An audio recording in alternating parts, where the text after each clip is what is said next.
ഇപ്പൊ കിട്ടിയ കാശ് കൂടി വെള്ളവളുമാർക്കും കൊടുക്കാനാ പ്ലാനെങ്കിൽ തന്തയാണെന്ന് നോക്കില്ല. പറഞ്ഞേക്കാം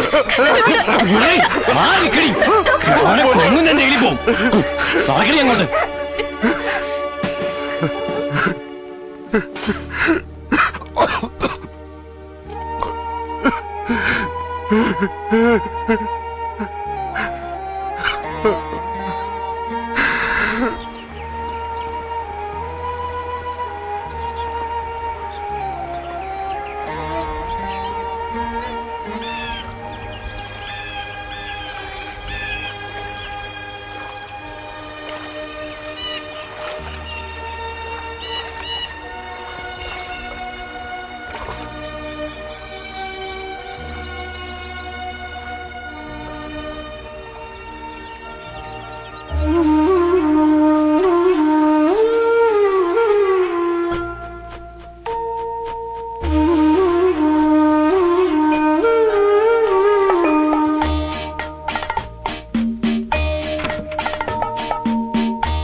രവീന്ദ്ര, ഞാൻ പറഞ്ഞു മറക്കണ്ട.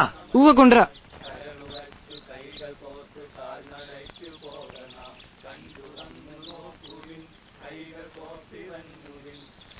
രവീന്ദ്ര, പരീക്ഷ എളുപ്പമായിരുന്നോ? എളുപ്പമായിരുന്നു. രവീന്ദ്രനോട് എത്ര പറഞ്ഞാലും കേൾക്കത്തില്ലല്ലേ? എന്ത്? ആ കൊച്ചിനോട് വലിയ കൂട്ടു വേണ്ടെന്ന് ഞാൻ പറഞ്ഞല്ലേ. അവനും അവന്റെ വീട്ടുകാരും കമ്മ്യൂണിസ്റ്റുകളാ. ഇന്നലെയും കൂടെ പള്ളിയിലച്ഛൻ പ്രസംഗിച്ചു, കമ്മ്യൂണിസ്റ്റുകളുടെ മക്കളുമായിട്ട് കൂട്ടുകൂടരുതെന്ന്. നമ്മള് പണ്ട് പോലെ അവനായിട്ട് കൂട്ടുള്ളതല്ലേ. പിന്നെ കമ്മ്യൂണിസ്റ്റുകാരുടെ മകനാണെന്ന് പറഞ്ഞാൽ നമുക്കെന്താ? കൂട്ടുകൂടിയാലെന്താ? ഉടനെ നമ്മളും കമ്മ്യൂണിസ്റ്റായി പോവോ? പിന്നെന്താ, കൂട്ടുകൂടണ്ട, ചുമ്മാ വർത്താനം പറഞ്ഞാ മതി. അവര് നമ്മൾ അവരുടെ കൂട്ടത്തിൽ ചേർക്കും. അമ്പലവും പള്ളിയൊക്കെ പൊളിച്ചു കളഞ്ഞ് ഫാക്ടറി പണിയാൻ നടക്കുന്ന കൂട്ടരാ. അവരോട് കൂടുന്നവരെ ഒന്നും പള്ളി കയറ്റത്തില്ലെന്നാ പള്ളിയിലച്ഛൻ പ്രസംഗിച്ചു. നിങ്ങൾ എന്നെ പള്ളി കയറ്റത്തില്ലല്ലോ.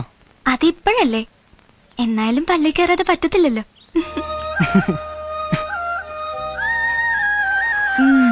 പള്ളി ചേരുമെന്ന് കൊച്ചേട്ടൻ വാക്ക് കൊടുത്തായിരുന്നല്ലേ? സ്കൂളിൽ പഠിച്ച കാലത്തുള്ള ചില വർത്താനം തീരുമാനമൊക്കെ അല്ലേ, ചുമ്മാ പിള്ളേര് കളി. പഠിച്ച കള്ളന. പുതുമണവാളനും മണവാട്ടിയും കൂടെ എവിടെ പോയിട്ട് വരുവാ? മിത്രക്കരിയില് കാർത്തിയാനായിട്ടൊരു പേരമ്പ ഉണ്ടോ അവിടെ? കൊച്ചേട്ടൻ കൊണ്ടാ. ഞാൻ ആലപ്പുഴ വരെ പോവാ. പിന്നെ രണ്ടുപേരും കൂടെ സൗകര്യം പോലെ വീട്ടിലോട്ടൊന്ന് വരണം. സരസമ്മ നിങ്ങളുടെ വരവും നോക്കി ഇരിക്കുക. അവക്കെ നിങ്ങളുടെ കല്യാണത്തിന് വരാൻ പറ്റത്തില്ല, വലിയ വിഷമമാ. അവധി തീർന്നേക്ക് മുമ്പ് വന്നേക്കണേ. ഓ എന്നാ പിന്നാട്ടെ. എവിടെയായിരുന്നു ആ കൊച്ചിന്റെ വീട്? അവിടെ കുടികിടപ്പുകാരായിരുന്നു. എന്നിട്ട് പിന്നെ കുറച്ചുകൾ കഴിഞ്ഞപ്പോൾ ഒരു സമരം ഉണ്ടായി. സാറാമ്മയുടെ അപ്പനെ ഈ സമരക്കാരോട് കൂടി ചേർന്നു. അതിന് താമസ സ്ഥലത്ത് നിന്ന് ഒഴിഞ്ഞു കൊടുക്കണമെന്ന് ആ സ്ഥലത്തിന്റെ ഉടമസ്ഥൻ പറഞ്ഞു.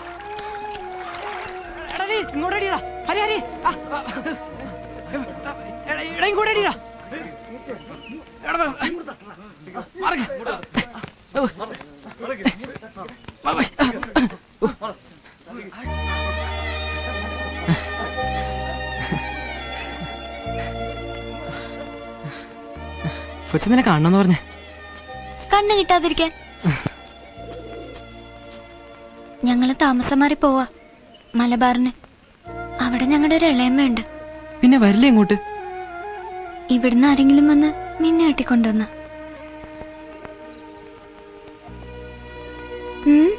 എന്താ തന്നെ അഭിപ്രായം ഒന്നും പറയാത്ത? ഞാൻ വരും.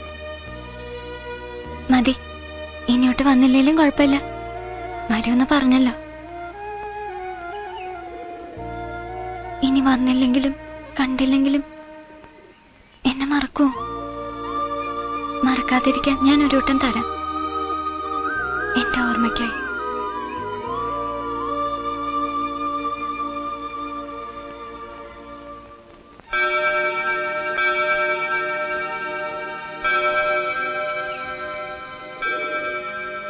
ഇത് കളയാതെ സൂക്ഷിച്ചോണം.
ബഹുമാനപ്പെട്ട നാട്ടുകാരെ, പരമോന്നത നീതിന്യായ കോടതി ഒരു സംസ്ഥാന മന്ത്രിക്കെതിരെ കോടതി അലക്ഷ്യത്തിന് കേസെടുത്തിരിക്കുന്നു.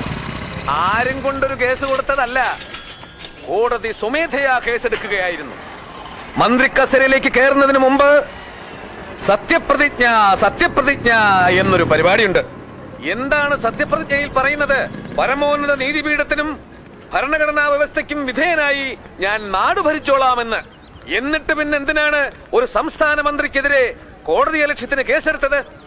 പത്രങ്ങളിലൂടെയും വാർത്താ മാധ്യമങ്ങളിലൂടെയും മന്ത്രി കോടതി അധിക്ഷേപിക്കുന്നു. അത് നിങ്ങളുടെ നയമാണല്ലോ. യോജിപ്പില്ലാത്തതിനെ അധിക്ഷേപിക്കുക. ഈ ജനസഞ്ചയത്തെ സാക്ഷി നിർത്തി ഞാൻ പറയുകയാണ്, കോർട്ടലക്ഷ്യത്തിന്റെ പേരിൽ പ്രതിയായ